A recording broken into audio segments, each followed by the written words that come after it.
Today my sermon is about fire from heaven. Have you heard about fire coming down from heaven? Yeah. You have? Yeah. And there's places in the Bible about that. And I'm going to start with Genesis 4. It doesn't say fire came down from heaven here, but that's what I've been told happened. We have the older brother and the younger brother. And you probably know who they are. What's the older brother's name in Genesis 4? Cain. Well, what's the younger brother's name? Abel. Now, what was Cain's occupation? He was a farmer. He grew fruit and vegetables. And what was Abel's occupation? Shepherd. That's right. He was a shepherd. And they both worshiped the Lord, and they both brought their offerings.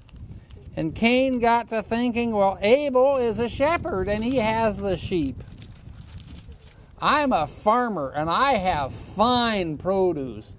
I have fine items that God has blessed. And I'm going to offer them to God because they're the best I have. And so he put them on the altar and offered them up to God, and God did not accept it. Abel put his offering on the altar, and God accepted it.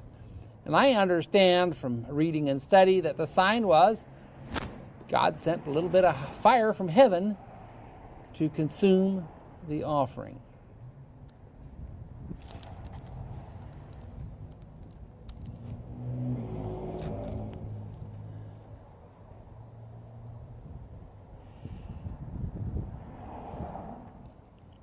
It says in verse 2, he says, and Abel was a keeper of sheep, but Cain was a tiller of the ground. And in the process of time it came to pass that Cain brought of the fruit of the ground an offering unto the Lord. And Abel he also brought the firstlings of his flock, and the fat thereof. And the Lord had respect unto Abel and to his offering. But unto Cain and his offering he had not respect. And Cain was very wroth, and his countenance failed. And the Lord said unto Cain, why art thou wroth? And why is your countenance fallen? If thou doest well, shalt thou not be accepted? And if thou doest not well, sin lieth at the door. And unto thee shall be his desire, and thou shalt rule over him. And Cain talked with Abel his brother, and it came to pass, when they were in the field, that Cain rose up against Abel his brother and slew him. You know the story. Where is your brother, Cain? I don't know. Am I his keeper?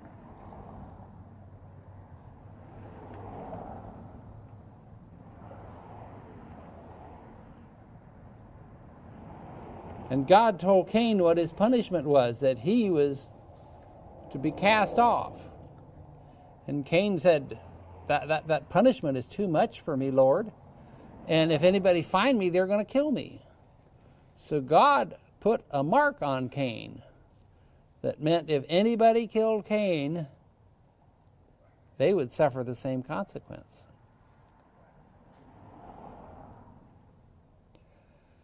Isn't that where things really get started? People go their own way, and they do what they want to rather than what God wants them to do. They think, well, this should be okay. I don't see anything wrong with it.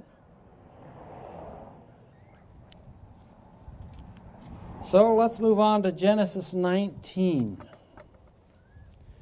And this we know for sure is fire.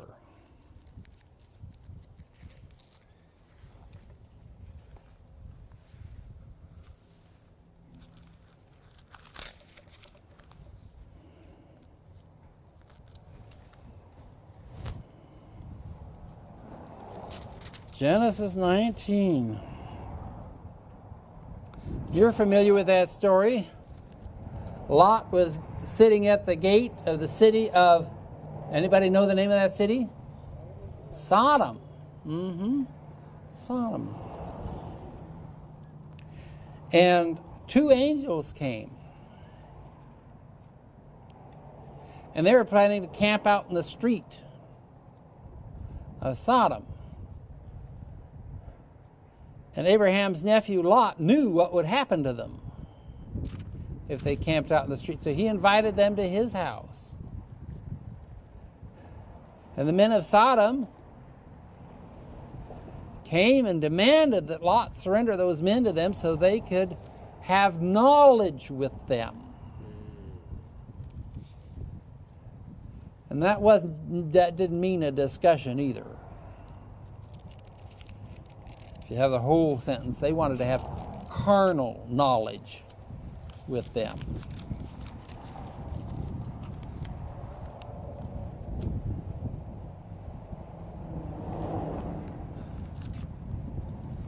And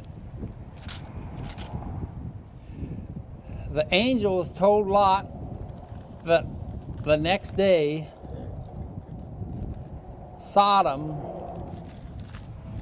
would be rained with fire from heaven.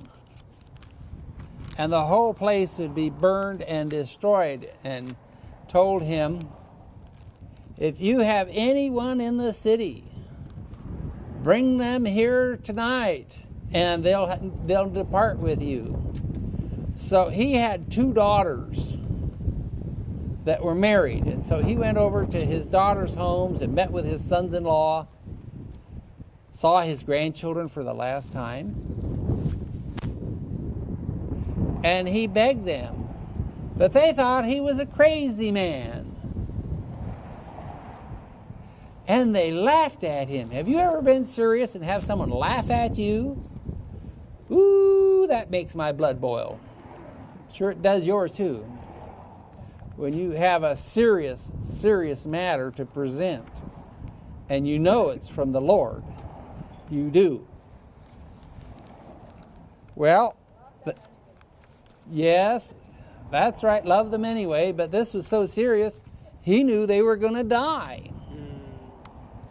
The sons-in-law, the daughters, and the grandchildren. And they left the city.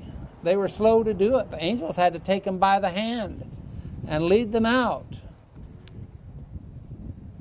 And they heard that destruction start. They heard the fire coming down. And Lot's wife, it was more than she could take. She left all her stuff in Sodom. She had one of the nicest homes in Sodom with some of the best furniture and the best anointments. And besides that, her daughters were there and her grandchildren. And she turned around and looked at what happened to Mrs. Lot. Yeah, she became a pillar of salt. A pillar of salt. That was the end of her.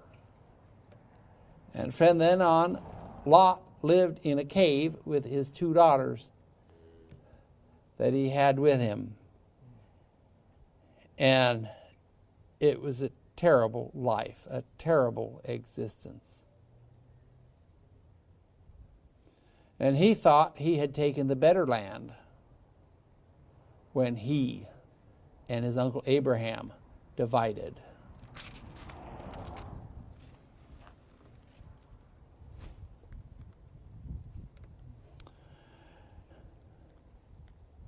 Now let's move over to 2 Kings.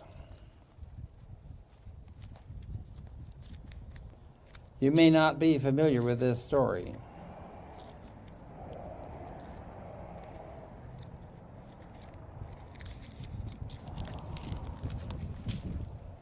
Second Kings 1.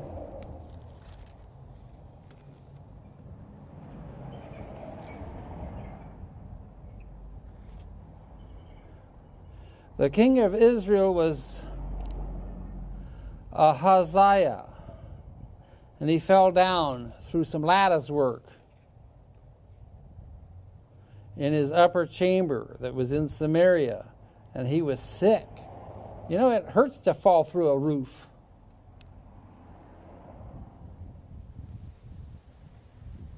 And he sent messengers to inquire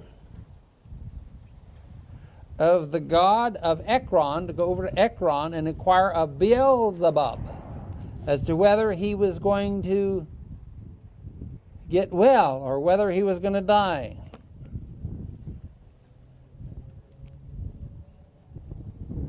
But the angel of the Lord told Elijah the Tishbite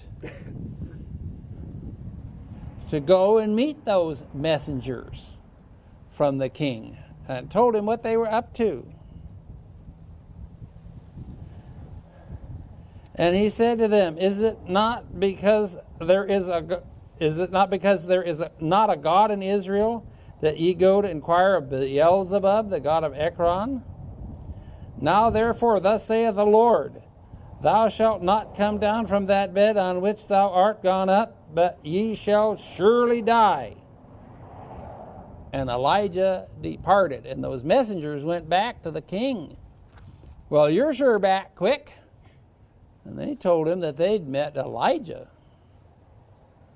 And he had told the king he was going to die. He was not going to come off that bed of sickness. He was going to die because he had sent his messengers to Ekron to inquire of Beelzebub. Well, the king, being the king, he wanted to talk to Elijah. And when you're a king, what do? And you want to find somebody and bring them in, you send the army. And so he sent an army captain of 50 and his 50 to see Elijah.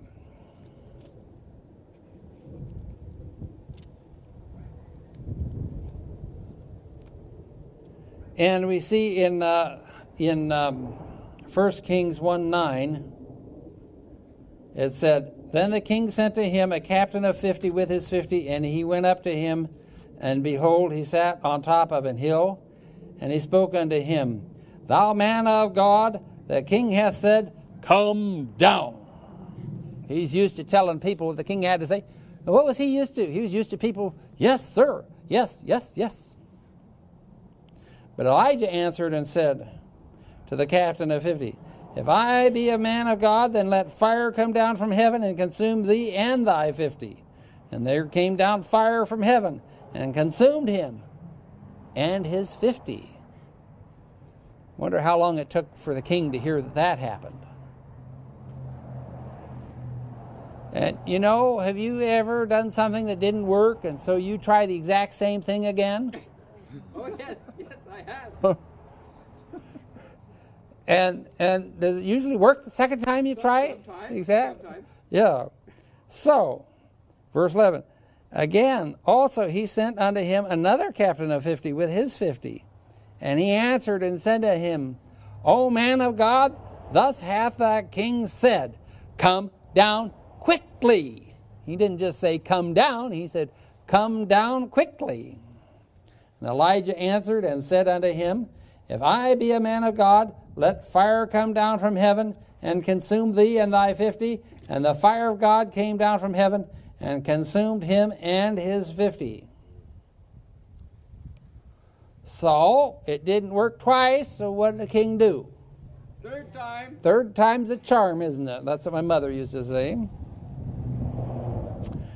Verse 13, And he sent again a captain of the third 50 with his 50. I wonder what those 50 thought about going on this journey.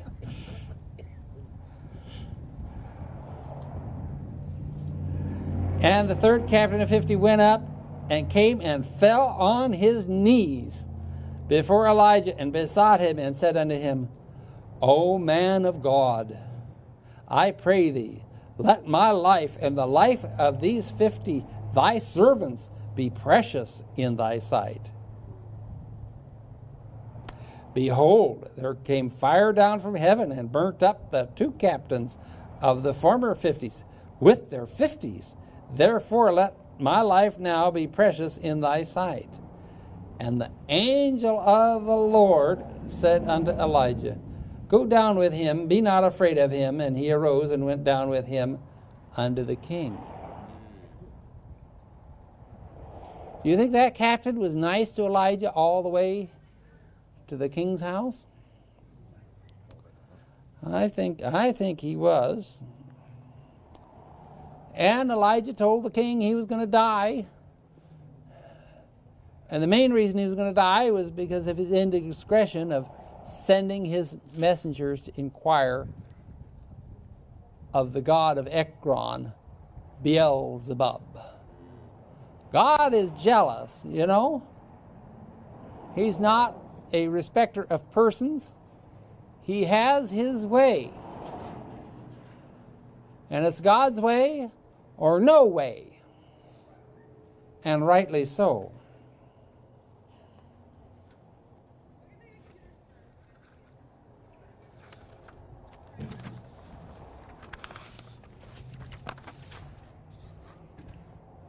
And let's look at 1 Chronicles 21.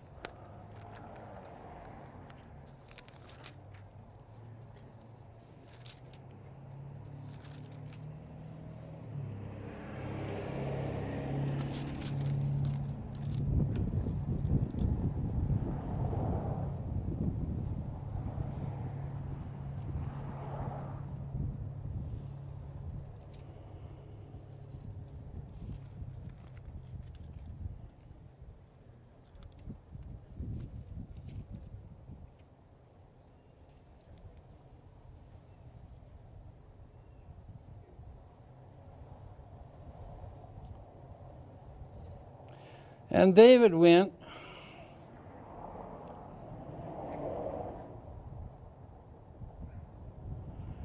in the name of the Lord,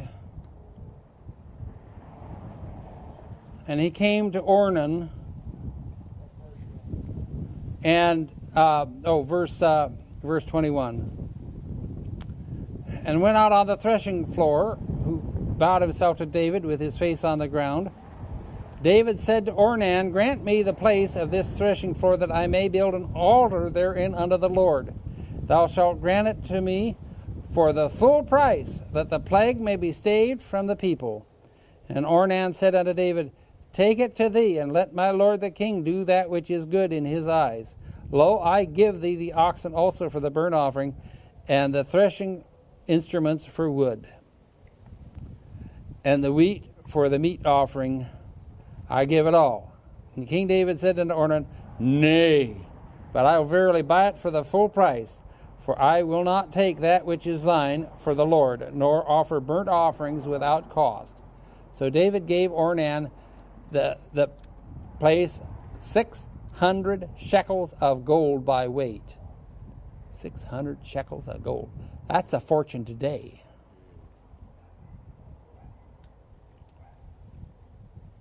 And David built there an altar unto the Lord, and offered burnt offerings and peace offerings, and called upon the Lord. And he answered unto him from heaven by fire upon the altar of burnt offering. And the Lord commanded his angel, and he put up his sword again into the sheath thereof.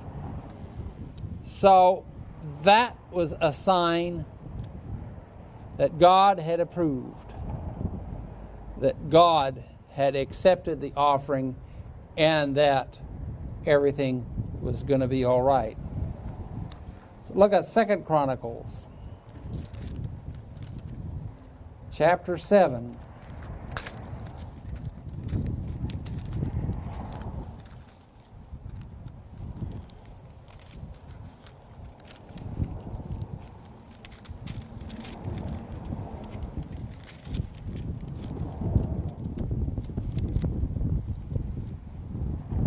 Page. There we go.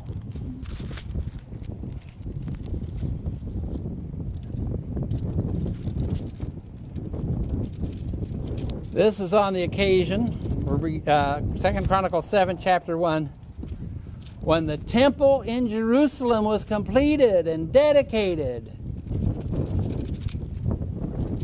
And Solomon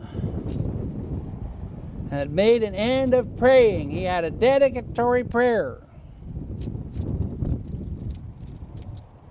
And there was a burnt offering there, all set out. It says, at the end of praying, the fire came down from heaven and consumed the burnt offering and the sacrifices, and the glory of the Lord filled the house. And the priest could not enter into the house of the Lord because the glory of the Lord had filled the Lord's house. And when all the children of Israel saw how the fire came down and the glory of the Lord upon the house, they bowed themselves with their faces to the ground upon the pavement, and worshiped and praised the Lord, saying, for he is good, for his mercy endureth forever. What a sign to see that glory of the Lord come in and fill the temple, and the fire come down from heaven.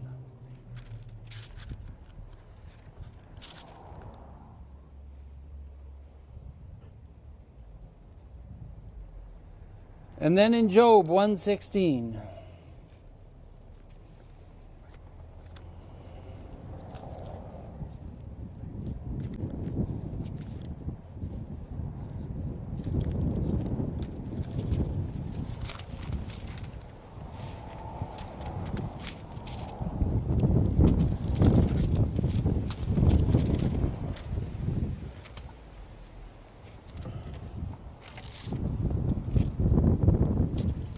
Job was a very wealthy man, and he owned much.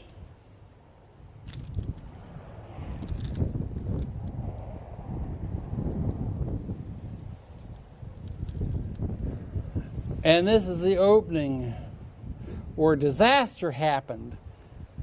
And while the one left to report the disaster was yet speaking, another disaster was reported, and another. How can you hold up? How could Job hold up under all that? The destruction.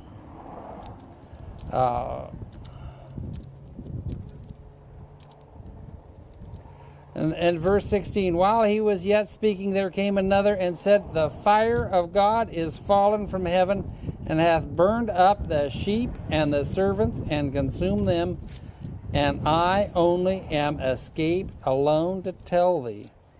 I don't think that fire came from God. God had loosed the devil because he said, Job can take the test.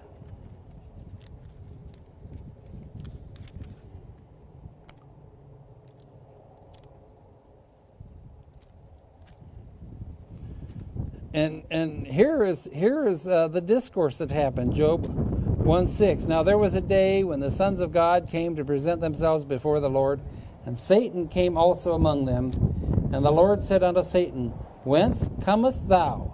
Then Satan answered the Lord and said, from going to and fro in the earth, and from walking up and down in it. And the Lord said unto Satan, hast thou considered my servant Job, that there is none like him in the earth, a perfect and upright man, one that feareth God and escheweth evil? Then Satan, what title do we give Satan? What do we call him? Do we call him the accuser of the brethren? When the devil's going to talk about you, he's not going to say anything nice about you at all. Then Satan answered the Lord and said, doth Job fear God for naught? Hast thou not made a hedge about him and about his house and about all that he hath on every side? Thou hast blessed the work of his hands, and his substance is increased in the land. But put forth thine hand now and touch all that he has, and he will curse thee to thy face.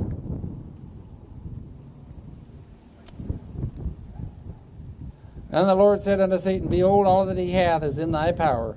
Only upon himself put not forth thine hand. So Satan went forth from the presence of the Lord, And he started all these disasters on Job. Job lived, and Job prospered.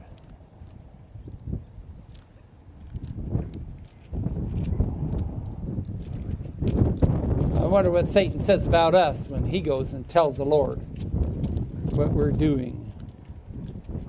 He's the proverbial tattletale, even if he has to make stuff up and lie about us. He will.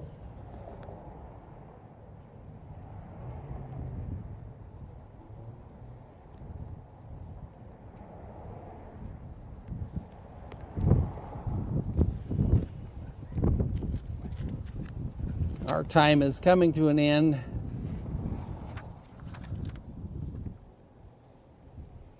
Let's look at Revelation 13:13.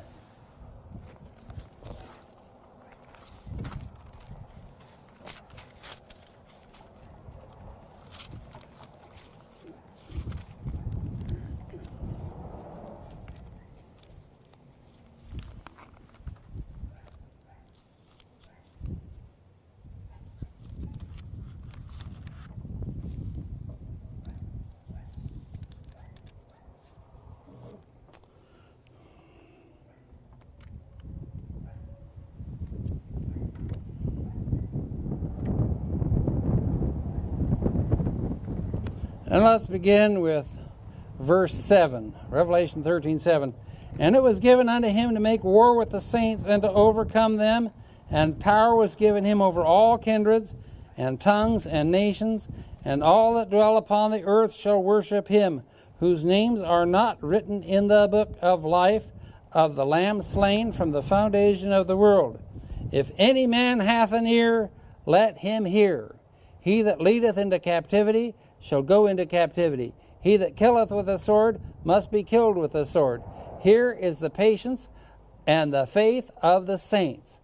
And I beheld another beast coming up out of the earth, and he had two horns like a lamb, and he spake as a dragon, and he exercised all power of the first beast before him, and causeth the earth and them which dwell in the earth to worship the first beast, whose deadly wound was healed. And he doth great wonders, so that he maketh fire come down from heaven on the earth in the sight of men, and deceiveth them that dwell on the earth by the means of those miracles which he had the power to do in the sight of the beast, saying to them that dwell on the earth that they should make an image to the beast, which had the wound by a sword and did live. So, the false Christ will have it appear that fire comes down from heaven. Don't be fooled. Jesus is coming again, and his feet will not touch the ground. That's right. So, someone claiming to be Christ, and they cause fire to come down from heaven, believe it not. Don't go anywhere near it. Don't go anywhere near it. If there's temptation, stay away. There was this big Texas rancher that had a big ranch, and he was interviewing drivers that would drive him around the ranch, because he had to inspect the ranch, inspect the fences, and inspect the cattle and everything else. And he had 3 people that were being hired, and they were all together. And he asked them, how close to this big arroyo with an 800-foot drop can you drive my Jeep with me in it, and I can still be safe? And the first one said, I can drive within 6 feet of that arroyo and keep you perfectly safe. Not to be outdone, the second driver says, I can drive you within 2 feet of that arroyo and keep you perfectly safe.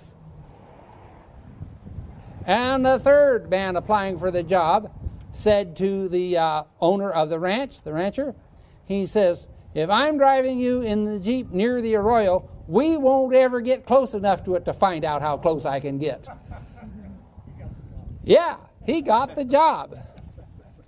Don't play with temptation.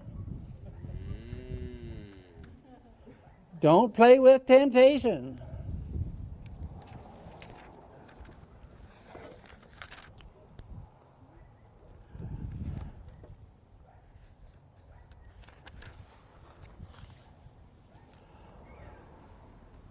I'm going to tell a family story now. I was a little kid, and it was the very first time I ever saw my mother spank my sister. My mother did not hand out spankings easily. But boy, I witnessed this. You know what my sister was doing? No. She was lighting matches in the house. Don't play with fire. Don't fool with temptation. Don't get close to it.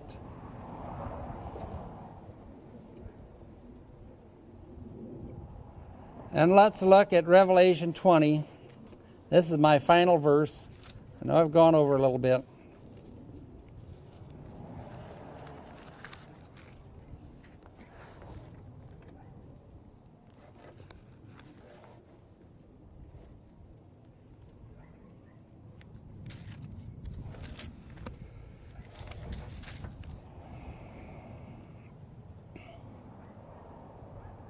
Now we'll begin verse 7.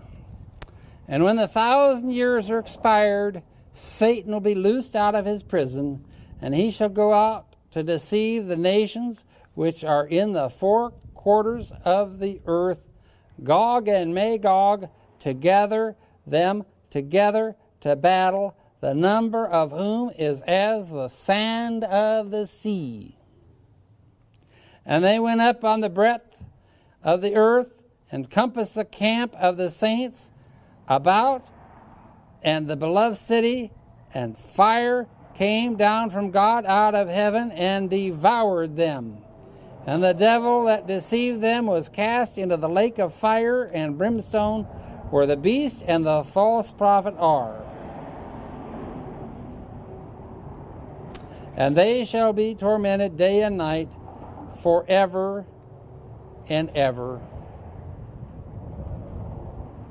And that term forever and ever is figurative. Have you ever used that? And I sat in that dentist chair forever and ever while he worked on me.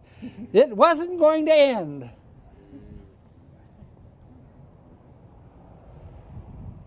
That salesman stopped by my house last night, and he was there forever and ever. He was never going to leave.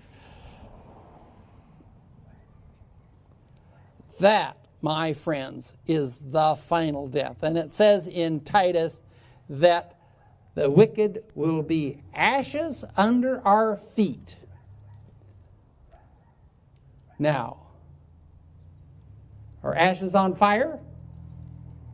No, they grow cold. Sodom, that we heard about, was burned with an eternal fire. Is Sodom still on fire today? No, you can go there and you can see the ashes. A friend of mine, Doug Batchelor, he's a pastor. He broadcasts on television nowadays. I attended his ordination into the gospel ministry. He has been there to where Sodom was. There's all kind of sulfur spread around. And he took out a little Bic lighter and held it up to some of that sulfur, and you could smell it. You could smell what Sodom smelled like. P.U. That was strong. That cleared my nostrils and burned my eyes.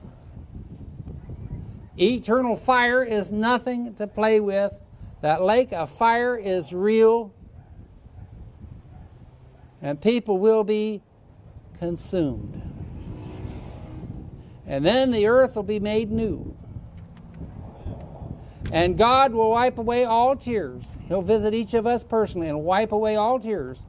And the former things will not come to mind. We will live with God.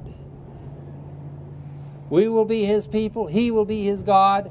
And there'll be no need there for sun by day or for noon by night, because God himself will provide the light for the city of God, and there'll be no night there. There'll be no need to go to sleep. How about that? We'll have our day and our night to praise God, from whom all blessings flow. Thank you, everyone. Thank you for listening. And when you think about fire coming down from heaven, that's serious business.